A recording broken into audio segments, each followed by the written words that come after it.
let's just address the bird in the cage, the elephant in the room. What is the elephant in the room? Fish in the tank. There's an elephant in the room to address? Yeah. What elephant in the room? What the fuck happened with the Dahmer episode? I mean, we know what happened. It's about a serial killer. We have so it's popular. 500-600% more listenings to that episode than any other episode. No, that's not true. Did you say listenings? Yeah. Listens. Downloads. Streams.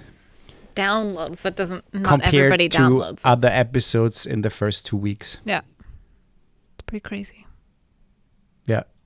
So this is going to be one of the most successful episodes so far. And I did not expect it to blow up like that. I did. You did? I did. You didn't say anything. Wait, when we first reimagined our podcast and we were like, let's change things up a bit. Yeah. I made a list of topic ideas. And one of my topic ideas was famous serial killers. That's true. So, that is true. Because I knew that's why we're doing this episode now. Because it's kind of it's just a follow-up. It's talking about what that fascination is, and I think it works well because it is kind of strange that, we talk about so many, I think, interesting topics. Mm-hmm. And then when we talk about, we talk about love and we talk about civil rights or, whatever. And then it's like serial killers and everybody's interested. Yeah. So today's episode. Yeah. Yeah. I mean, you basically summed it up pretty well. So that's why to be honest, we try to ride it out and maybe ride the wave like in Baywatch. Right. We've been watching a lot of Baywatch. I just want to say, we should maybe do an episode about Baywatch. Yeah. Let's do it. Let's make a Baywatch podcast. Let's do a rewatch podcast of Baywatch. Almost every episode would be the same. Yeah. Yeah. Lots of montages. No, but today's episode, we watch a lot of Baywatch. But today's episode is about true crime. And maybe why we or people are fascinated. I mean, that was kind of the whole idea. Wait, I read it today. I want to quickly find it.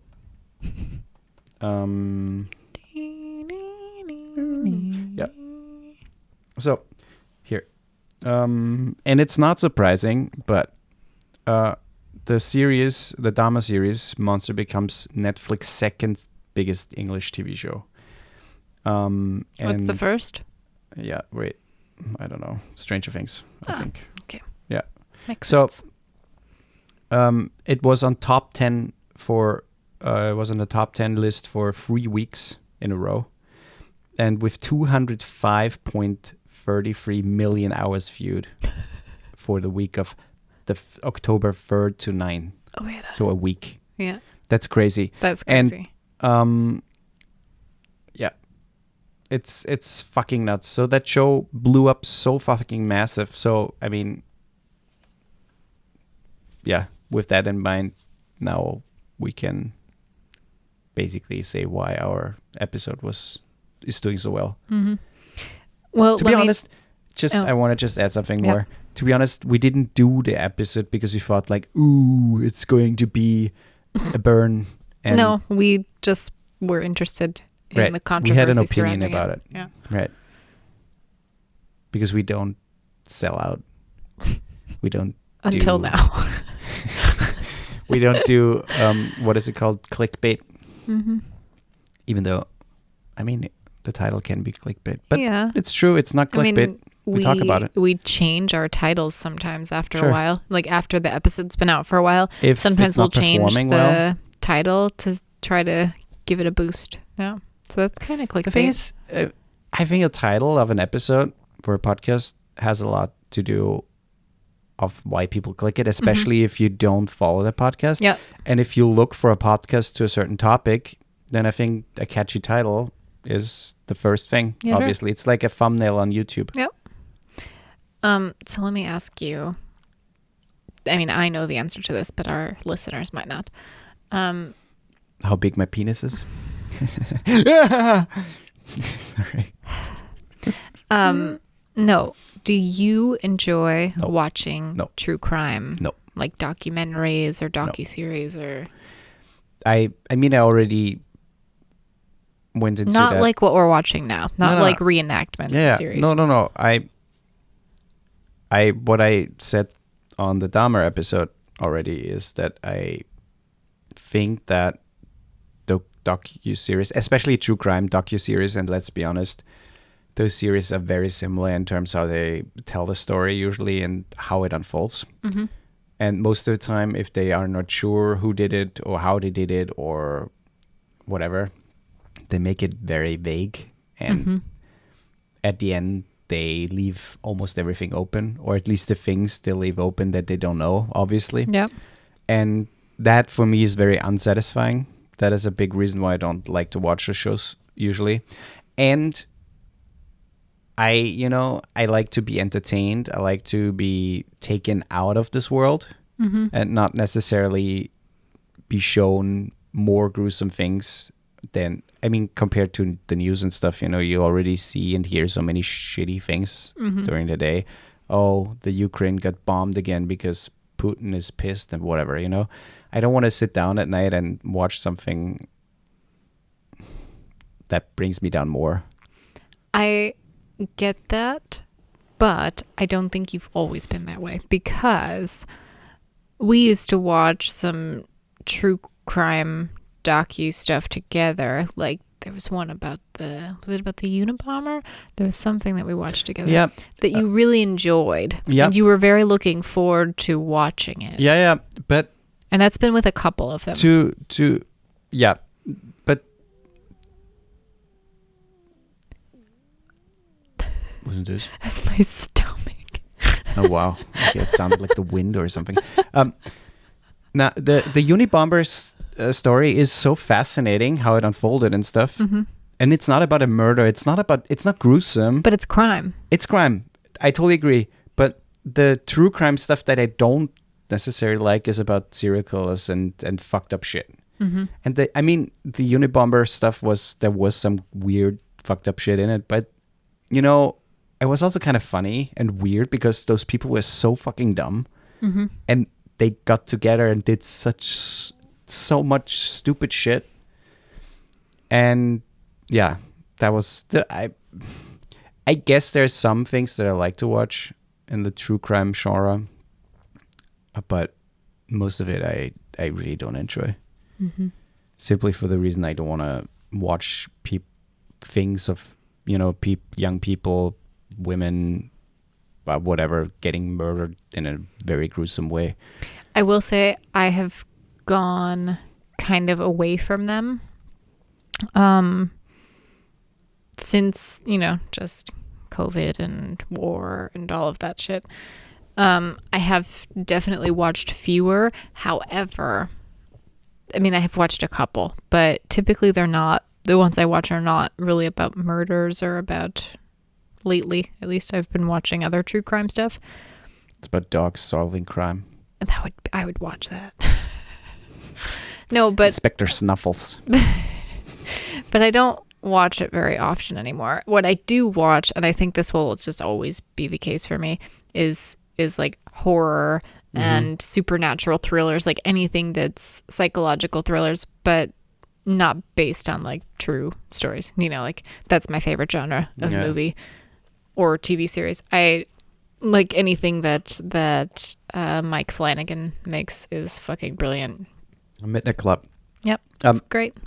See, I like horror.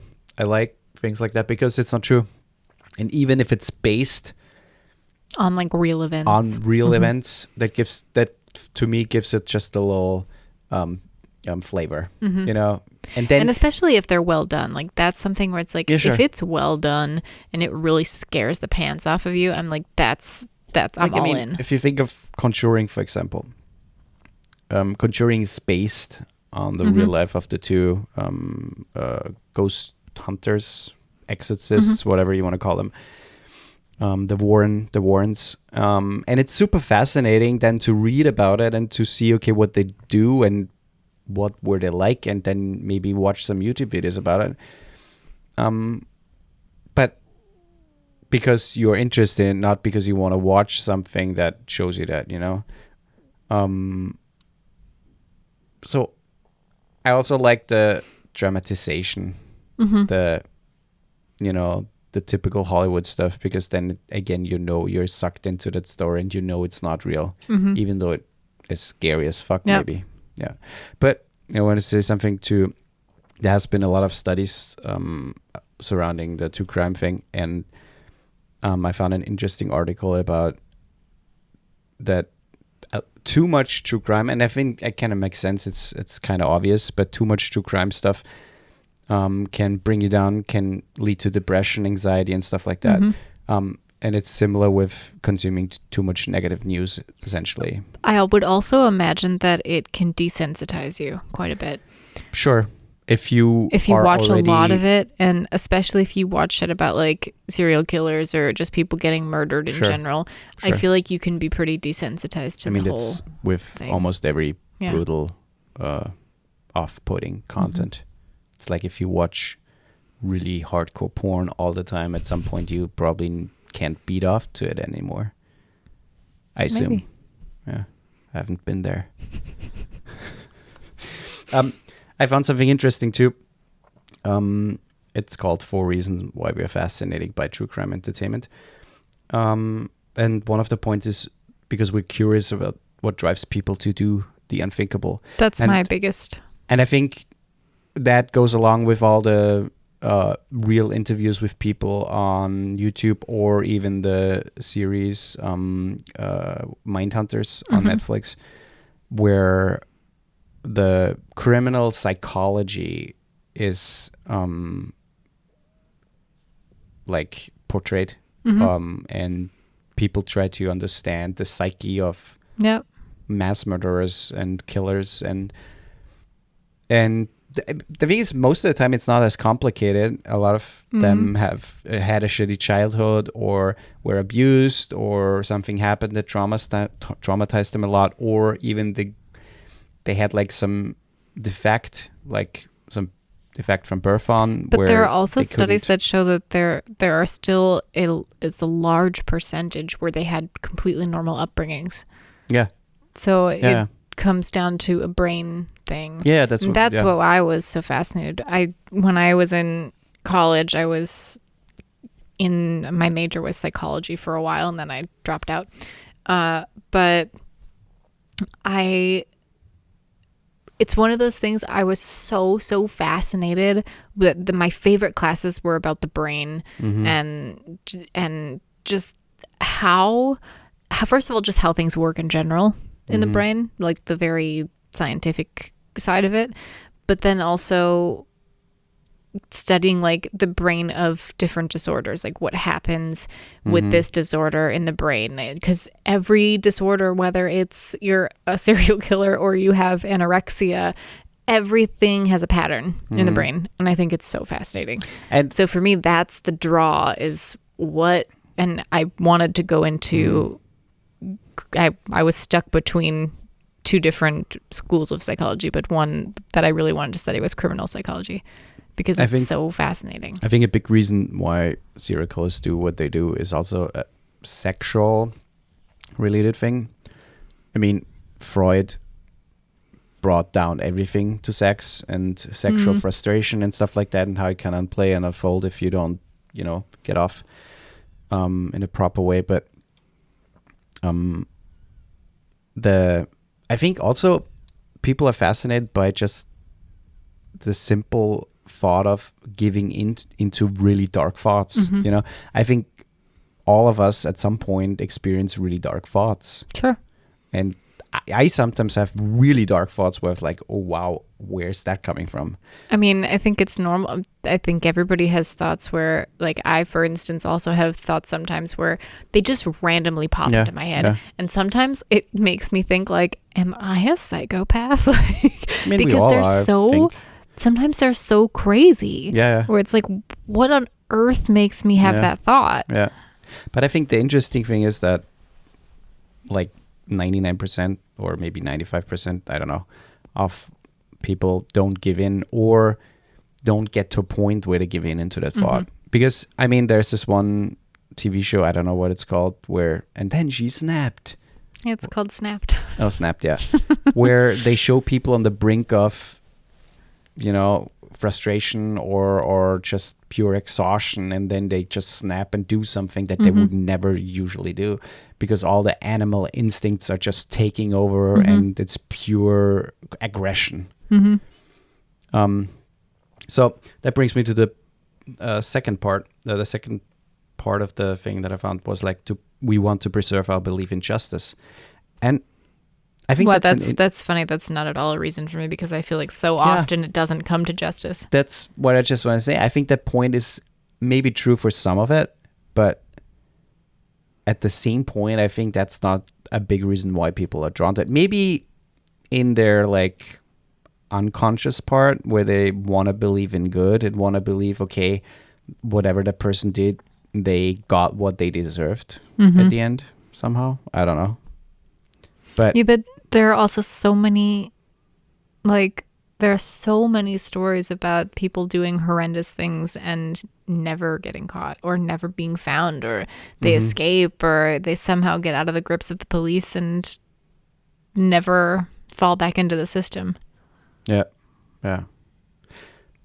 Another one is we're drawn to adrenaline and fear. I mean, I guess that's true for people who watch horror movies as well, where you don't necessarily want to go outside in the dark, like through a cemetery or something, because that creeps you out too much.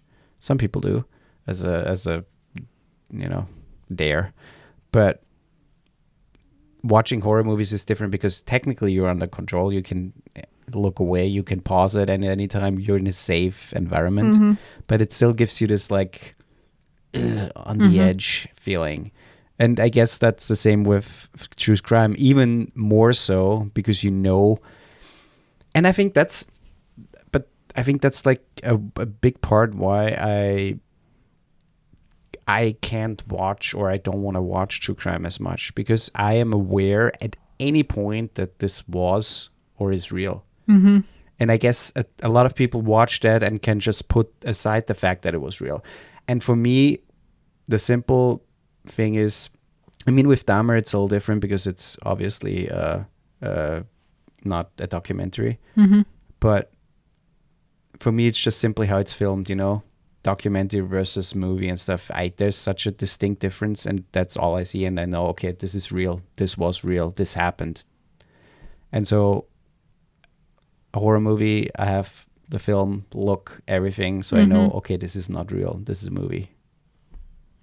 Yeah, I get that. But I mean, it also kind of falls apart for me in these things like Dahmer, because it's sure it's a reenactment, but you also know that it's real. You also know that it happened. Yep. And for me, it would be easier to watch a documentary about Dahmer than it is to watch. I mean, the series obviously, right because now. you don't see all the shit he does. Because you just hear seeing it. a reenactment and seeing just not just of the things he did, but also just how he was as a person is chilling. Yeah. And also, I mean, I think part of hearing him talking about how he killed and ate his victims, you just think about it. You just think how it was like, how it looked like. And seeing it, getting it fed to you is way different, especially in this instance where it's so graphic. It's so disturbingly upsetting. And just the simple thought of how can a human being be so fucked up Yeah. Even though they still try to humanize him in a way. Or But at I least think give him a little of a human side. But I think they do that because he was so convincing. Yeah, yeah. And the thing is, I kind of, in a way, appreciate that they do that because it feels more realistic. Because if you, like, for example, if you ran into Dahmer without knowing who he was, like back when he was alive and not in prison and not caught for all that shit, you would maybe think that, okay, maybe he's shy, maybe there's something not quite right, but I don't think your immediate thought would be he's batshit crazy because he was so convincing. And I honestly think there's a lot of serial killers where people say that they fake sympathy, they fake empathy, they can't have it. But I honestly think that Dahmer had it. The thing is, he knew how to turn it on and off. He totally knew that. And I don't think he was, especially from looking at interviews with him and stuff like that, I don't think he was really able to know what it means for him or how to interpret those feelings. But he was totally aware of how to use them and how to turn them on and off at any point. Yeah. I mean, just hearing him talking about things and interacting with people is so fucking weird. And you see, and that's the thing, you see in those instances, obviously it's an interview and there are people there and it's a complete different environment because he's in a prison and stuff. He was already caught, so he didn't have to hide anymore. But you see that person is not normal. The way he acts, the way he talks, he's not a normal human being. But this is the interesting thing. Has a massive problem. The interesting thing about that, though, is I was talking with my work colleague about this because I think that because we know what he did, we're so much more aware of those things and we pick up on those things so much better because we're going into this, okay, I know what he did. I know who he is. I know.